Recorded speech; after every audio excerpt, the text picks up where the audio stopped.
Ladies and gentlemen, welcome to another Daincast. We are just starting the game here between a good friend of ours, MoltenSC. He is the Protoss player at 5100 MMR, and his opponent is the infamous Rainer's brother, BabyMarine, playing the Terran pieces. And I have a special guest today, once again. Introduce yourself to my viewers, Misery. Hello, I am Misery. I also stream StarCraft and play Terran, the dirty balance whiners. I think Terrans are starting to lose that reputation over time. As I think the patches start to level out a little bit, the game becomes a little bit more balanced. I don't know. I don't think Terrans have been whining all that much lately. It's almost like it's the Terran patch.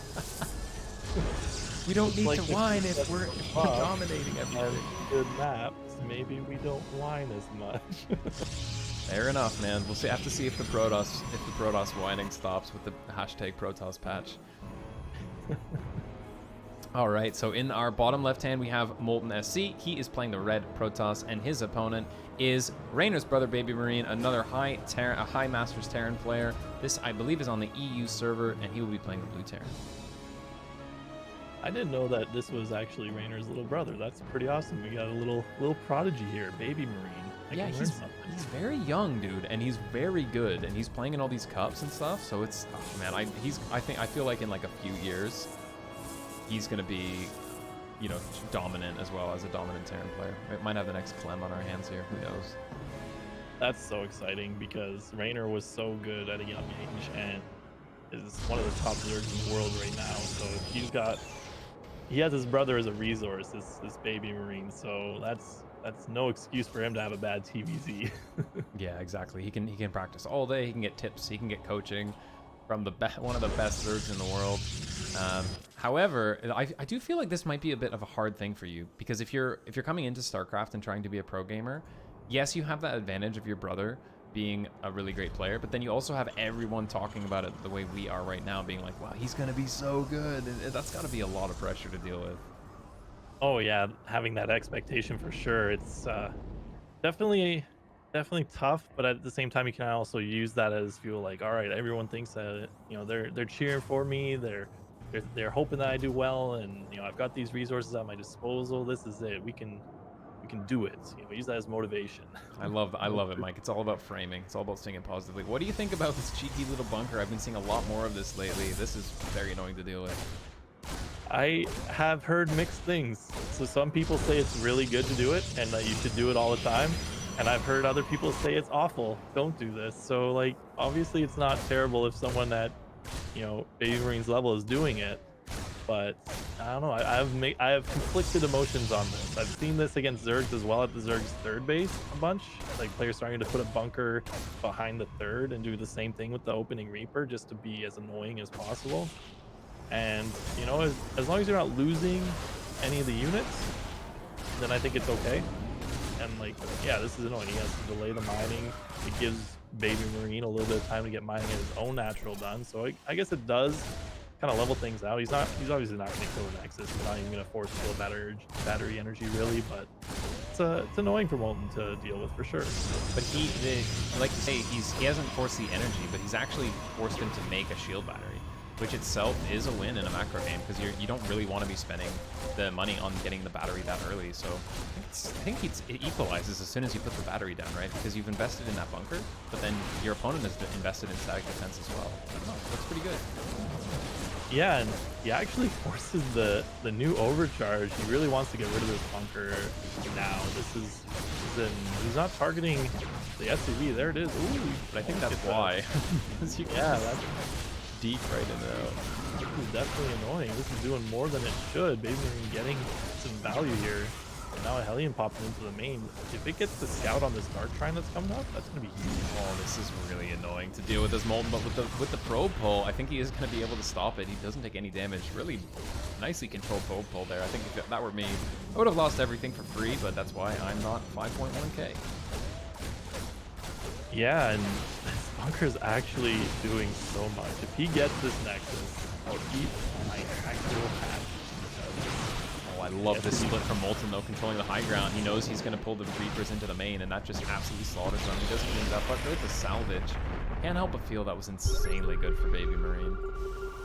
Oh yeah, the mining at the natural is delayed for so long. If you look at BabyMarine's natural now, he has everything. It's already fully saturated almost at the mineral line. So, I mean, his extra barracks are just coming down now at 5 minutes. It's a little bit later than you would like them, but he's in such a good position right now. As long as the DPs don't do too much damage, the Dark Trine just finishing. Both players a little bit supply block though. Molten's gonna not be able to warp in DTs, and he needs them right now. Yeah, importantly for BabyMarine, he doesn't actually have an armory with this, so he's not going to have the Cloak Widow Mines. It's just going to be an old-fashioned Widow Mine drop, nearly at the same time as this Warp Prism is warping in. A DT going into the natural expansion of BabyMarine, while 2 DTs will be dropped into the main. Meanwhile, there is a Widow Mine drop in the main base of gold of Molten. He's not paying attention to it. I think he's going to lose so many workers. But what's he doing on the other side of the map? Yeah, that was insane damage. You got so many workers with that Widow Mine drop, and now the DT's here. There's no scan yet, and there are so... Okay, say that, now there's a scan. But he does a lot of damage with these DTs, and there's still one at the natural, so BabyMarine not able to mine anywhere. There's no Raven. There's almost another scan from the main command center, but the Warp Prism's keeping units in the main. He's not careful. He's going to lose the Warp Prism. Oh no. A little bit of a flub there from Molten, but I don't know if it's going to matter at this point because he's gone and killed 23 workers. He's lost 13 in the main, but with that, he's been behind in the opener. He's been he's behind from the Widow Mines, but then even with that drop, he is still ahead now in workers, so this is looking a lot better for Molten. Yeah, real volatile opening from these players. You know what? He's up in workers. Both players had a really low worker count right now at the 7-minute mark, both only just above 30. And, you know, at least on Molten's side, he's got the 3rd Nexus down. And BabyMarine, we might see a big 2-base all in just because, you know, he's just now getting full saturation back at both bases, and there's no 3rd CC yet. So we might see a big SCV pull coming up. Yeah, and he's going to be hitting a really nice timing here because those DTs didn't snipe any of the add-ons on any of his buildings, so he's been producing units nonstop. He's got a pretty scary army with 35 army supply to the 16 of Molten, and he's got his stim finish and his combat shields on the way, so he's going to hit a very strong timing here. Might be able to equalize things. We'll have to see if Molten's able to defend this. He doesn't have any splash. Yeah, no splash. He has a DT in defense, so if he can try and use the DTs outside of scan radiuses, that'd be good. There's no scans available at this moment, so it's definitely going to buy him a little bit of time as he can just push this back. And with, you know, BabyMarine having to respect that stealth, if there's no scan, he can't really keep pushing into it, or he'll just lose too many units. But he's looping around here. He's going to look for an opportunity to push with the siege tank. Yeah, this is, if I'm Molten here, I'm pretty terrified because even though you've got a DT, I don't know, it just feels like if the Terrans know about it, they save up so many scans, this DT is going to get absolutely melted. This tank looking to be in a pretty good position. There's not really much to deal with, but there's no blink or charge here for Molten, and he battery overcharge on the Colossi. He's going to keep that alive. Overcharge, look at it. Oh, it was glorious. It was glorious, Mike. I couldn't believe that Colossus survived. It was so dead to rights, and it just survived all those units. And now Molten being able to pick off all the medevacs minus, I guess one will get away, but wow, that push shot turned around really quick once the Colossus popped out, and the battery didn't even lose half of its energy. That is awesome to see. I think that answers our question about if battery overcharge is going to be a big deal in PvP or in PvT, because that looked like he had lost the game, and he immediately is in a dominant position because of that. That Colossus changes everything. Oh, absolutely. And you know what? Yes, it changed it, but again, he didn't target the battery. He went for the Colossus, and that's where Terrans are going to have to adjust their decision making. They're going to have to think, okay, if he activates the battery, you have to instantly click on that. You cannot go for the Colossus, and we just saw why. You know, he went for it. He almost had it, but you know, the Colossus was able to pick off just enough units to lower the DPS to lower than what the shield battery was healing. And here comes another counterattack here from BabyMarine. With the disruptors being added to this army, I think this adds a whole new level of difficulty for this Terran push. He doesn't really have anything to zone out the disruptors. He's just a like a lamb to the slaughter if he wants to that choke point. Realizing it, he is going to retreat and try to take the third base of his own. But I can't help but feel this is a very late third base. He invested so much into that attack. Doesn't have the greatest upgrades, only one engineering bay working, and his army is looking a little bit on the soft side. Yeah, the longer this game goes, it's definitely gonna be in Molten's favor, just because he has upgrades on the way.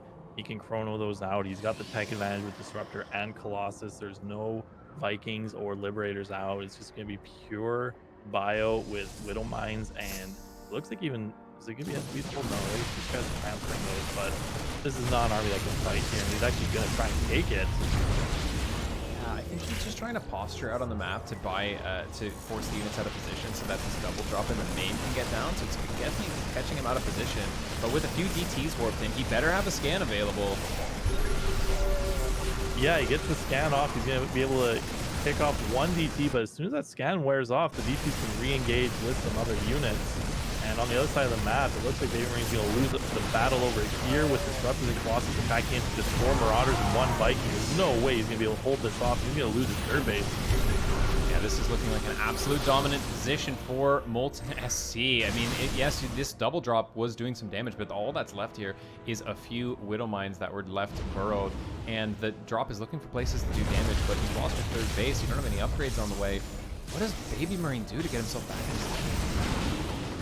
He's got to go for Liberators, but yeah, he just doesn't have the economy for it. GG. GG from Molten, taking down BabyMarine.